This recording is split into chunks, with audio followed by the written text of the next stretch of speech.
In every corner of the world, there are stories of struggle, love, and resilience.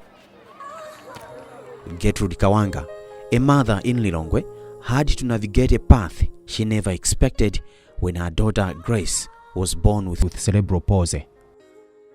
This is a story of intervention, hope, and the relentless efforts of many who believe that every child deserves the chance to reach their full potential. Kumbali yanga ineyo nditamva kuti mwana wanga azipanga zinthu mochedwa ndimana ndifokoza dokora sindinachilandirebe bwinobwino foli mwanga unali opweteka sichimene ndinkayembekezera.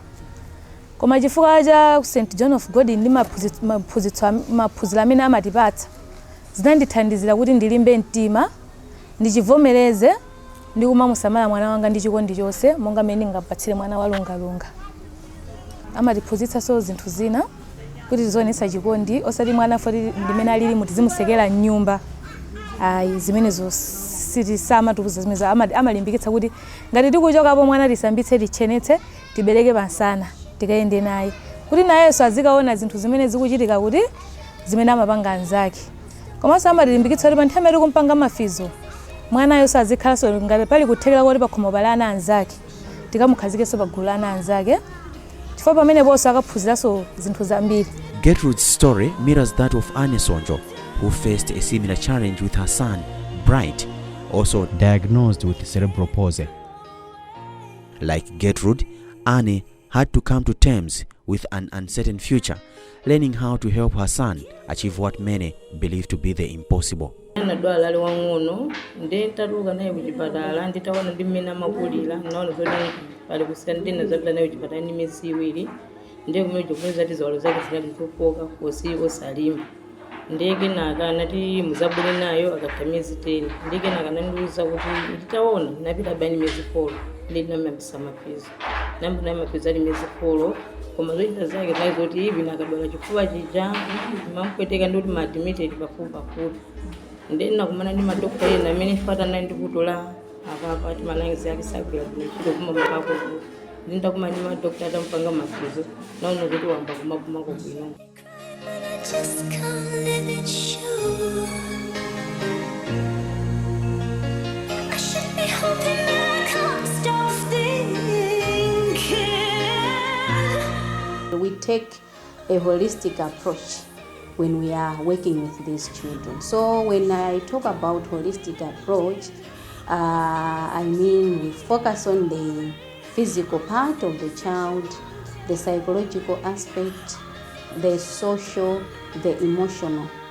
Yeah, so all the areas, crucial areas of a human being we take into consideration just to make sure that at the end of it all, we are able to maximize the child's potential. Yeah, so for the promoting the social the child rights, we don't work in isolation. I've talked about the medical rehabilitation team, but there are a number of key multidimensional team members that are involved. So we have the psychosocial counselors who play also a crucial role in making that the mother is psychologically well, just to enhance the mental aspect of the mother. Because we know the whole well-being of the child is very much dependent on how stable mentally the mother is, psychologically the mother is. So if the mother is still in denial, it is very difficult to provide the necessary care and support to the child. Bright's progress was slow at first, but today he is thriving in a regular classroom alongside his peers at Insambeta Primary School in the capital city. Moments like these remind Anne of the importance of support. She never imagined her son would come this far, but it is happening. After starting in the special needs class, Bright transitioned into a mainstream classroom and is now in standard 2. Amacheza bino kwambiri ndazi zake chikwati kuyankula ndamayankula namba kalekale kuyankula vuto ndikufoka kwazi walo komwe moti amasangalala even mine kunopo anali muno mu resource atamulipisa mesa wana anati kuti akapimwe na akachoka muno mama akapasitadi wanu ndiye ataona mina kuphunzira second term anamlibisemesa 1 anakhonza third term anakhala number 3 out of 64 ndiye mulomokalo wa 1 anamjisa kamba 2 ndiye kumene kujasa napeza mafenzi ambiri mbira zake motolo kunyumba matana mafika majeza mabwino. Rehabilitation technician Given Mutambo has been a key part of Bright's progress, offering personalized support to help him adjust both physically and mentally. Ndinatengera ndi zaka 5 komanso ndinganene kuti ndi ana amodzi omwe analipo amene timayamba clinic ya kunoko ku Chilinde. So Bright anabwera ndi zaka 5 anabwera kwambiri mwina kuti kukhala kuvutika mwina kuti atembenuke akuvutika oropena kuti anyamule mwendo olonkono zimavuta. Namba kupanga naye mafizo mopanga naye mafizo atafika zaka pafupi 6 utawuthamangira ku 7 ndipo mweti nayamba no kupanga assess omwina kuunika makamaka za mu ubongo mwake kuti mukugwira ntchito motani titapanga kwambiri zaziwalo atayamba komwina kunyamula konkono kunyamula komwendo komanso kupeza so balance yakakhala pasi kuti tinaoneka so mu ubongo kuti akuchita perform bwanji. His work extends beyond the clinic, helping Bright build confidence and adapt to his school environment, ensuring progress both at home and in the classroom. Titapanga naye mafizo siku loyamba tinamba kuphunzisa kholo lake amayi yake chifukwa ndi dokotala wankulu chifukwa ifeyo mwana timangokuma naye pamwezi kamozi ndi tinamba kuwaphunzisa mmene angamapangire mafizo nkono angaugwire bwanji mwendo angaugwire bwanji akamankhazika mwana ankhazike motani mwina mwaona tinapasapo mpando menje tinapasa kuti azitha kugwirisira ntchito kunyumbako koma nthawi imeneyo ndisanapase kuti zipangizo ngati zimene zalibe tinaphunzisaso zinthu zina zomwe nazo kunyumba zoti atha kugwirisaso ntchito monga ngati kumankhazika pakona mutha kuonaso mpandoja ukumaoneka ngati kona ndezi zinthu ngati zimene zimathandizira kuti mwana uja aziphunzira kukhala. Memory Njiragoma is a special needs teacher at Nsambeta Primary School, playing a crucial role, particularly in cases that require extra attention like Bright's. Through her dedication, she has helped him discover his potential, which enabled his transition into the regular classroom. Mwana Bright ndi mwana wochititsa chidwi chifukwa choti mwanayu anayamba last year September. Komano mmene amabwera kuno anali kuti mwanayu sakudziwa china chilichonse. Komano chifukwa cha chidwi cha mwanayu chimene ali nacho takhala tikumuthandizira mwanayu panopo akutha kuwerenga komanso akutha kuwerengera. Poyambirira Bright kupanga socialize ndi anzake sizimatheka. Komano pakanali panopo timatha kumuona kuti Bright akutha kukhalira limodzi ndi anzake akutha kusewera limodzi ndi anzake. Komanso tikambe nkhani ya skulu anali kuti mwanayu sakudziwa china chilichonse sanakhaleko kunazali sanapiteko kunazali skulu ina iliyonse. Komano atabwera kuno tayesetsa kupanga naye limodzi kuyambira ndithu pansi penipeni kufika pamene iye ali lero kuti akutha kuwerenga komanso akutha kuwerengera. This work isn't just about immediate results. It is about long-term support, ensuring children like Bright and Grace don't slip back into the conditions their carers have worked so hard to overcome. Early childhood intervention is designed to provide continuous care and rehabilitation both at the clinic and at home. The major part of the work that we are doing is empowering the parents and guardians, but also empowering various stakeholders and community structures, because as you have rightly said, we are aware that we might not be there always, but also we know that although we go into the homes to provide a service, our staff are maybe going there 2 times in a week, 3 times in a week. The rest of the time the child is with the parents or siblings. So the first intervention that we do is to educate or impart skills to the guardians or the parents on how they can stimulate the children with disabilities or those who have delayed developmental milestones, and also how they can provide different support.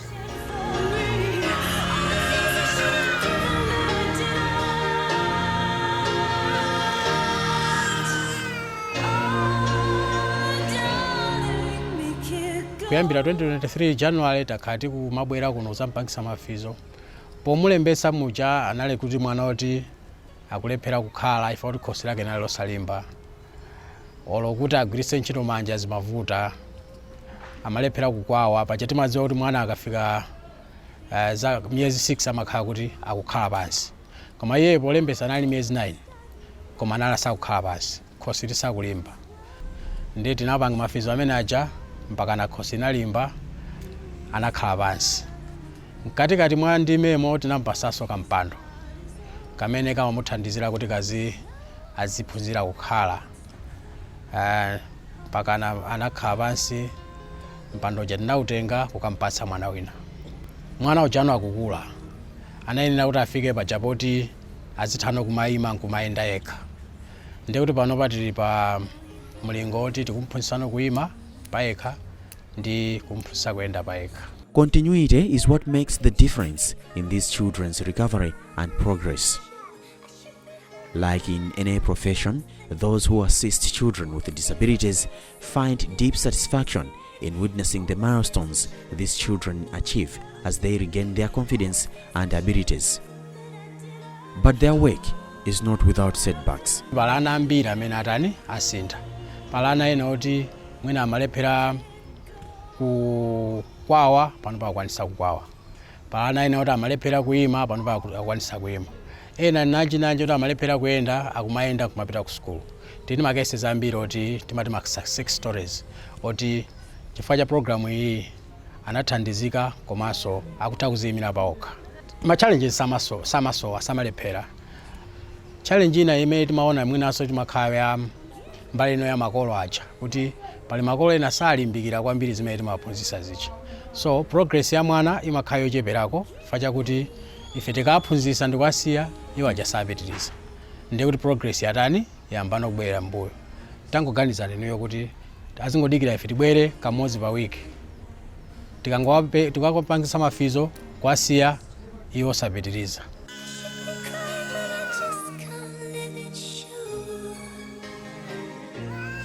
Gertrude admits that at first she didn't know where to turn. But seeing the progress Grace has made with the help of people like Salani gives her hope. Every day, her daughter, who is almost 3 years old, is growing stronger. Poyamba anatipasa mpando umene umagwiritsa ntchito ngati kuti uzithandiza kulimbitsa khosi komanso kukhala basi. Zinatithandiza foti mwanayo khosi imene amagwesera poyamba ndi pano pazimasiyana amakhala bukhala nambokhala bwinobwino. Anazatipasa mwendo umene timamumanga kumbondo lake limakwenda kugwedera mafupa katika mamongola amakwenda kumalira. Anazatipasanso mwendo umene timamumanga. Tili mkati mwa ndimene kumakhala amakwenda kumapinda mapazi tikamuyimika mapinda mapazi kumapotoza. Anatuzana kuti mwanayo akufunika apangidwe zima afro. Ndipo adokotala ku St John of God anandipasa fomu imene inandithandiza kuti ndipite ku 7 Miles ndikatenge ma afro mwaulere chifukwa kuti ndinyamuke ndekha ndipite ku Kamuzu Central Hospital zinthuzo ndizogula. Koma chifukwa cha St John of God amakhala akutithandiza kumbali ina po imene ife silingathe kukwanitsa. Zinanditengeranso bwino kuti fomu imene anandipasa inandithandiza kuti ndikatenge chinthucho mwaulere kusalipiraso ndalama ina iliyonse.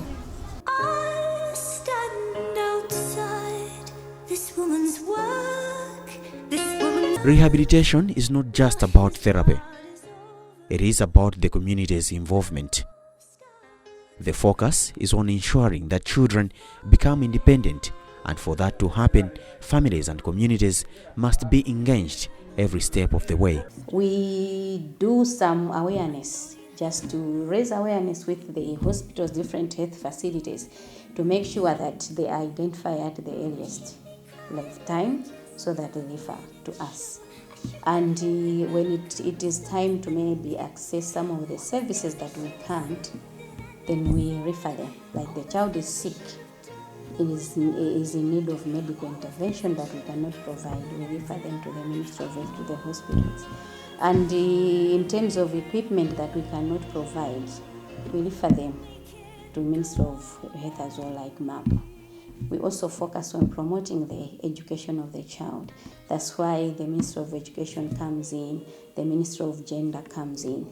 Yeah, so For those children who are ready, we feel that they're able to, like psychologically, they are functioning well, emotionally they are well, socially they're able to interact without any challenges. Then we prepare those children for CBCCs. Volunteers are also at the heart of these community-based interventions. They work closely with families to identify children in need and guide them to the program.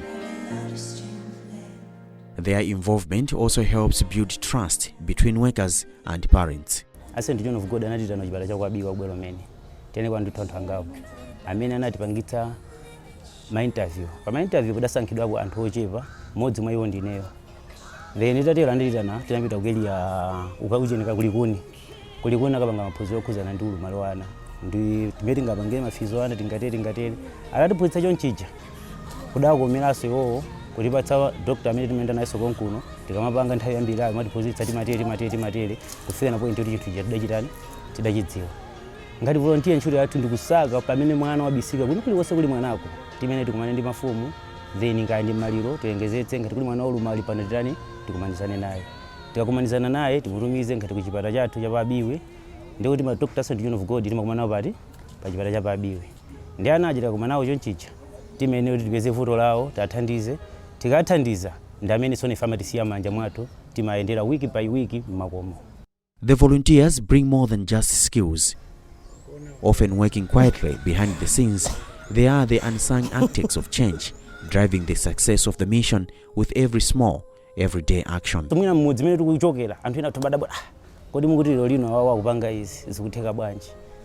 Zinatengeraso mafumu kwaitana St. John of God kukaphunzitsa adakutengeranso kutengaso achitetezo cha mmudzi kukaphunzitsa.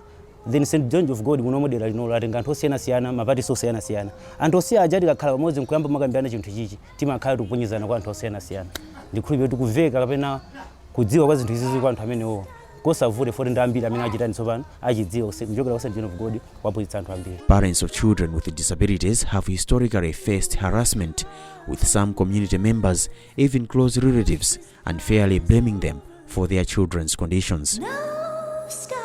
However, recent efforts by various stakeholders have begun to challenge and change these misconceptions.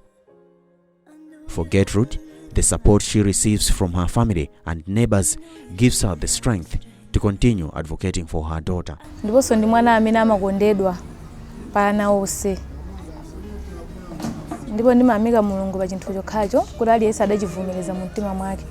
Chabwino masiku ambiri chimakhala kwa aliyense chopweteka kuti kodi izi sitimamvetsetsa kuti zatheka bwanji. Koma pano aliyense amakhala nayo ndikhala ine palibe adokotala akabwera amathopeza agogo ake apanga naye mafizo. Amakhala nayenso kumamuongolanso bwinobwino.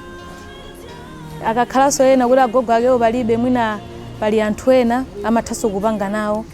Ndikuti aliyense amakhotera kuphunzira.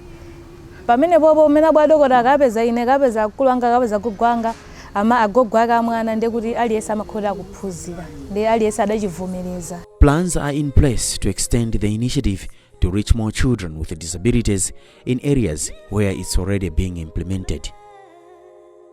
Ngoma hopes to see as many children as possible receive the support they need so they can reach their full potential.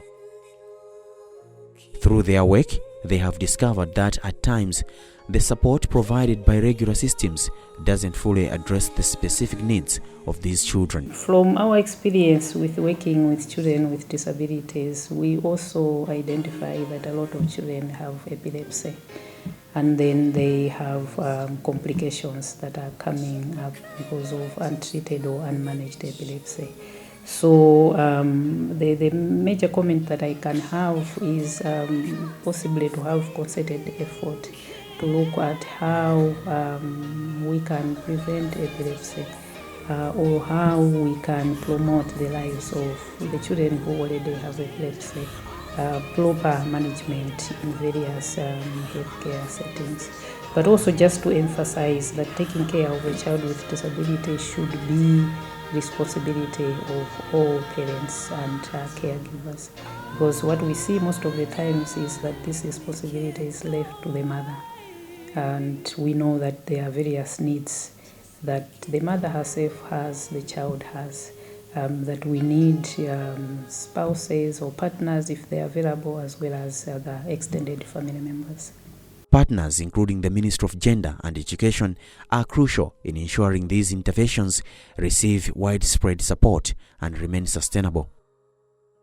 After all, they are the primary providers of social services to the public and hold the responsibility for bringing lasting change. They have packages, training packages that they provide to CBCC caretakers, ECD teachers, as well as primary school teachers. So they facilitate those trainings to these institutions within our catchment area, and then we follow up to just try to ensure if indeed they have been able to enroll learners with disabilities, how they are supporting them, if they've been able to look at their involvement, if they've made any changes. So those are some of the interventions that we implement to ensure that these interventions continue, because these are structures that are already available in the community and that they will be there all the time. All this work is made possible by the support of St. John of God's partners, including KNH, a German non-governmental organization. Working with children who have disabilities is no simple task, yet this teacher continues to approach her work with a deep sense of responsibility. But when she sees children like Bright successfully transitioning, it makes all the effort worthwhile. Tikamaphunzitsa ana amene ali ndi mavuto ngati amenewa timayeneka kuti ifeyo tidzifananize ndi mmene anawo alili. Machitidwe athu, maganizidwe athu timayeneka kuti ife tipange zofanana ndi ana amene alili, mmene iwo alili, chifukwa choti ana ngati amenewawo amakhala kuti ali ndi maganizidwe amakhala ndosiyana ndi ana ena ngati amene ali opanda maulumali. Ndiye ife machitidwe athu timayeneka kuti tifike pa level ya anawo kuti tithe kuwathandiza kuti tithe kupanga achieve china chake by the end of the day. Like Gertrude, Bright's mother initially found it difficult to accept her son's condition. However, over time, she realized he needed support to become more independent. With this understanding, she watched him grow stronger and more self-sufficient, each step marking their shared journey towards hope. Kukumbuda ndiye kumakhala buduka kandi mwana wa choncho sizimalepereka komano kamba kokhala magulu ndanzatu kusasire John bukudaka bwera sindi John bugodi ndamene sana tilibikisa makhala magulu mapanga mapizo ndezimene zandilimbikisa wambiri ndipo sindamene anandibikisa dafika unyumba kupata madiye ndela ndizaka 5 yanambwelesera mpando dokuna limona kuti kuti ku school. Pati mati ku school akoza kupita kukhala kumapena amagwa ndadambwelesera mpando anozoti wamuthandiza mpando umene muno ndimene wakuzira kinaka kukuwa wasusada bitu zikuthandiza ndito. Children who find their footing through the rehabilitation offered by this initiative bring those who support them a profound sense of fulfillment. There are also healthcare workers trained to understand disability issues who ensure families are connected to the services provided by St. John of God. In this context, every milestone, no matter how small, is seen as a significant achievement. We're looking at those major achievements in terms of developmental milestones. For this year, were those that have achieved sitting 115, and those that have achieved crawling 1. Maybe you may be surprised that crawling, why only 1? What we have noticed is that once, because they are like when like a child with disability may achieve some of the major milestones maybe at 3. That's when maybe we achieve maybe sitting at 2 or at 1 year. So it's already late. So most of them just go straight to standing without even attempting crawling. Yeah. So that's why for the crawling there's only 1 who is attempting to crawl. But most of them just progress to standing. So for the standing this time around, we have 86. And for the walking, we have 37 who are walking. So when they achieve walking, we don't just discharge. The same time they achieve walking, we monitor them for a period of time because sometimes they can achieve walking, but at the same time lose the milestones again. Yeah, so for this year we have discharged 10. These are the children that we monitored, and they're able to walk independently for a long period of time. Give them back. For every child who struggles, there is a community that rises to meet them. Through early intervention, collaboration, and the dedication of families and rehabilitation experts, these children have a future full of hope. Grace, Bright, and countless other children are proof that no challenge is too great when love, support, and the community come together. Go away. Just make it go.